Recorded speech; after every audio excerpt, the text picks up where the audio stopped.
40 jaar ben ik al bezig op deze kraan. Kraan zeg ik maar, want ik ga er altijd in mijn vuurdal.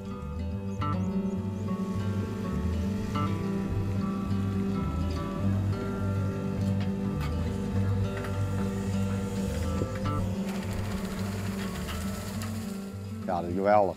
Nou, toevallig hebben we met een dag maar dat ik haast 600 weken prachtig waren aan die lust. Het is prachtig in de natuur. Je ziet zelf, het is lekker rustig. Net nu voeren wat over me halen. Geen nieuwe dingen.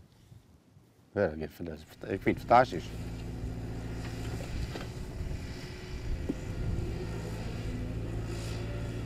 Ik zat hier alleen bedrijf. Nou, zo ben ik er in principe. Nou, ik ben eerst op school geweest. Ik heb timmervak geleerd, bouwvakker. Maar ja, dan waren druk met alleen bedrijf. Nou, ik sloop niet aan peken beton, maar shit, blauw plaatje er nou wel. Nee.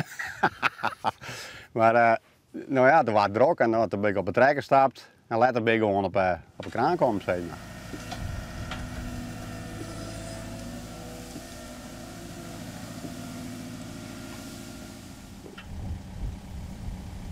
Ook gekste weer, ik denk die 2 schildpad. In Hartwiet op een klieuw ergens in de buurt. Dat region hebben we net meer, maar daar zie je elke keer in diezelfde sleed. Elke keer zie ik ze weg. Soms die in de koor en ja, dan weer weg. Hoe is het mogelijk nou? Schildpadden in Friesland? Ja, ik snap het ook net.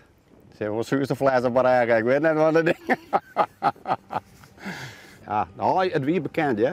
De rayonbeheer die zei ja, maar zei je kunt 12 van die dingen niet zwemmen. Nou, ja, hoe die kan binnen, weet ik niet, maar in ieder geval net op de fiets. Dat weet ik zo wel. Maar ze binnen, ik denk het er nou binnen. Op die andere machines moeten ze voor de week weer net.